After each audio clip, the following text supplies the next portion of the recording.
Saat Bapak divonis tertular COVID-19 nih ya, apa yang pertama sekali ada dalam pikiran Bapak? Baik-baik saja. Jadi maksudnya saya sangat-sangat pede karena pada waktu itu ya. Jadi ini perhatikan perjalanan kepedean saya gitu. Nah ada pede, nanti tidak pede, nanti pede lagi. Nah itu tidak percaya diri. Nah itu kenapa pede? Karena based on statistik. Jadi sebelum terjadi kena itu saya mempelajari statistik. Oh, kalau below 50 terus kemudian itu 99, sekian persen sehat. Apalagi kalau istilahnya tidak ada penyakit bawaan begitu ya. Saya kan tidak ada penyakit bawaan. Begitu kurang minum, saya mulai begitu saya menggigil saya ngebel lagi. Harus air hangat lah ini. Jadi kalau saya ditanya, pertanyaan saya begini, ini ilmiah, tabayun boleh buka ayo data ilmiah.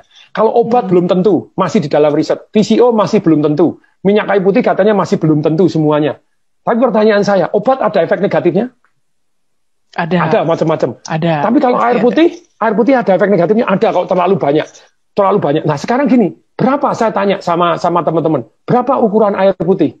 8 gelas. Salah no. 8 gelas Rocky atau 8 gelas 1 liter. Yang benar tuh sesuai dengan berat badan. Kok Anda beratnya 100 kilo, binaraga minumnya 8 gelas Rocky ya salah. Pak ya 250 cc tetap kurang. 100 kilo, 8 gelas, 250 cc tetap kurang. Baca buku itu di Dr. F. Beckman Hellick itu jadi dia ngomong begini. Bahwa manusia itu butuh air. Air berapa? Minimal 30 cc per kilogram berat badan.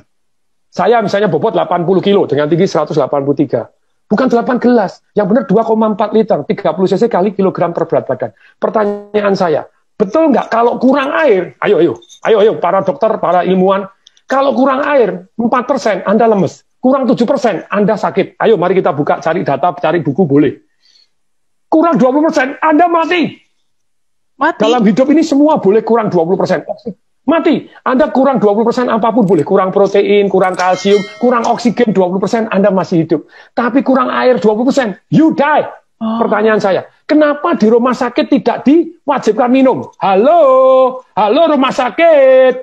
Ini penting sekali. Kenapa tidak diwajibkan minum? Lupa itu kan harusnya minum sadar sendiri. Tidak bisa. Saya ini tidak punya pengalaman sakit, saya diinfus. Karena diinfus saya pikir tidak perlu minum. Jadi saya merasa kondisi saya drop luar biasa karena kurang air. Nah sekarang kan sudah ada penelitian bahwa ternyata kalau yang namanya orang kena COVID itu darahnya mengental, makanya dikasih heparin, dikasih aspirin. Kenapa dikasih heparin? Suruh minum, woi. Wajibkan minum, diukurin, air hangat. Halo, please deh tolong disampaikan ke semua rumah sakit, semua orang-orang dokter-dokter, please. Karena ini ilmiah.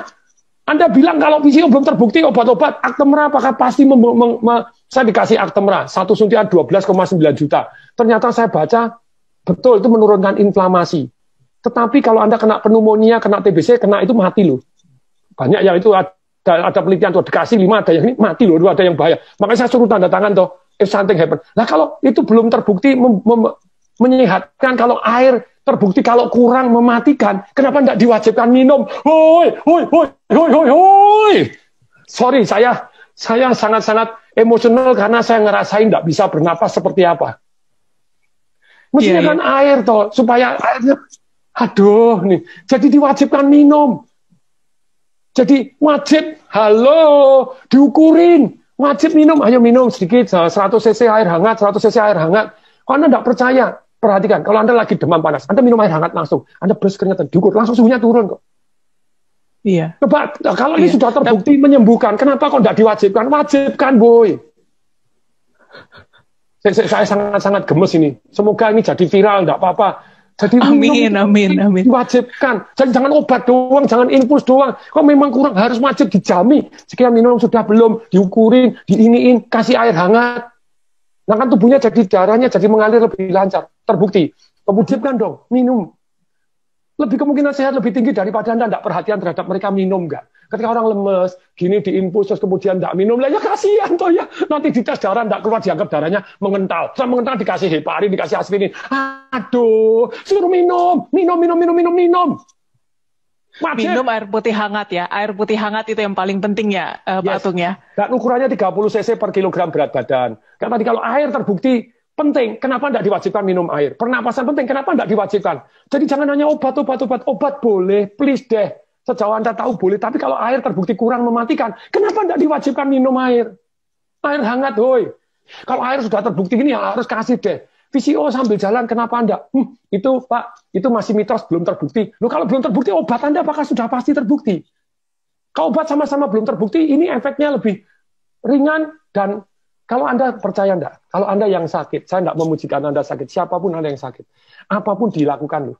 Suruh minum obat ini, nanti kalau kemungkinan mati ya daripada ini ya, mati sungguhan ya, apa ya, suruh apa ini. Nah kalau VCO kan baik-baik gitu ya, kenapa enggak gitu loh. Jadi ada penelitian bahwa ternyata orang yang gembira itu megahertznya tinggi, orang yang marah megahertznya rendah, dan orang yang megahertznya rendah kena sakit macam-macam.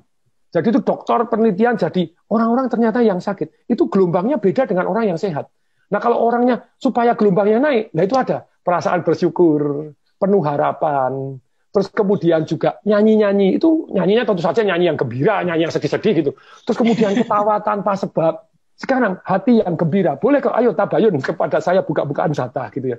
Kenapa nggak diwajibkan? Yo, kenapa nggak diwajibkan kalau ternyata secara ilmiah terbukti bahwa menaikkan imun sistem dan megahertznya tinggi, energinya tinggi, kenapa diwajibkan? Nyanyi bareng, ayo nyanyi walaupun pakai masker, nyanyi, nonton video lawak, itu diwajibkan. Kan itu cost nothing. Kalau diperkenankan Tuhannya. Misalnya saya diperkenankan, kasih saya panjang umur dan sembuh dari penyakit ini. Tapi kalau saya harus diambil, izinkan ya, diambil dengan gembira. Harus protokol kesehatan. Ya, iya. Itu dari saya. Iya. Baik Pak Tung, terima kasih banget Pak sudah mau sharing sama Tagar TV. Sehat terus Bapak, dan semoga kisah ini bisa memotivasi mereka yang sedang berjuang melawan corona ya Pak ya. Ya. Salam dahsyat. Salam dahsyat.